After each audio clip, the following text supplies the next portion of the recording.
Awesome. Thank you for hanging out with us. Thank you for hanging out with us. Thank you for hanging out with us. Welcome to the Fight Couch, the MMA news and culture show, where we're bringing back the 70s Bush, and we're calling out CM Punk, because anybody can beat that guy. I'm Dan Shapiro. And I'm Jeremiah Alexis. Where'd you come up with that? That name? Yeah. That's my name. Fight Couch! Fight Couch. So Jeremiah and I were down at the Bellator Heavyweight Grand Prix Media Day recently. We interviewed all the heavyweights. Jeremiah and I had a bet when we went down to the Bellator Heavyweight Grand Prix. I think we already settled the fact that I kind of know my shit way better than you. But you can check out this interview we did with Matt Mitrione. He's fighting this Friday, February 16th. I think at the Mohegan Sun, definitely in Connecticut. Matt Mitrione, he allowed me to understand some of the theories that I've had are true about you, really. So he's taking on Roy Big Country Nelson. His actual That's right. friend. He's fighting his friend. They fought once before. Yeah, it's a rematch. Bellator Heavyweight Grand Prix. Matt Mitrione, Jeremiah, Dan. Check it out. Dan Shapiro with the Fight Couch. I'm here with Matt Mitrione, who is competing in the Bellator Heavyweight Grand Prix. Now, Matt, you're 3-0 in Bellator. You have 3 KOs. You just knocked out Fedor. And since you joined the company, you've done a lot of heavy lifting with promotion, you know, pushing the brand, pushing yourself. And then you find out that you're 3 fights away from the title. I was not happy about it initially. But, you know, honestly, I understand that the spin is what the spin is.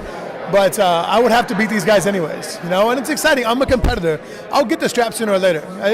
So that's not really the press to me. So Matt is fighting Roy Nelson. They actually fought 5 years ago.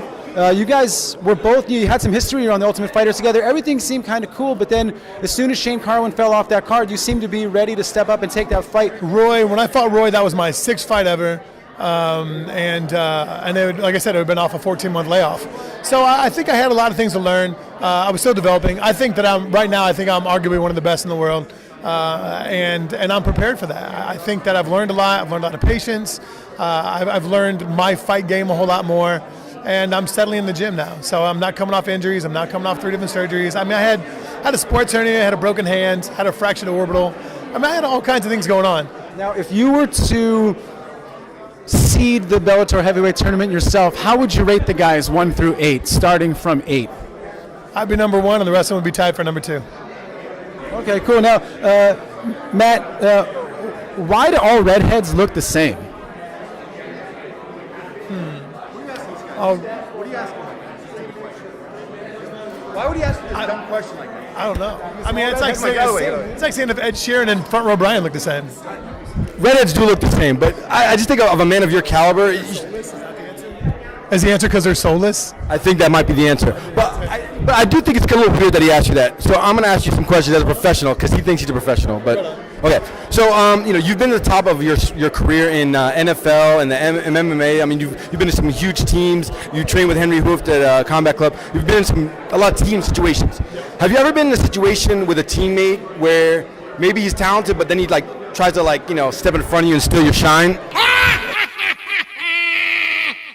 I don't think so, brother. I think everybody in this sport is pretty damn humble for the most part. And if you get your shine, you deserve it. So I don't think anybody tries to steal somebody else's. Okay, I've been in that situation. That's why I wanted to just ask you. This one over here, I get it. Obviously so. Kind of, right? You can sense that vibe, right? You can smell it in the air. I think you can smell it.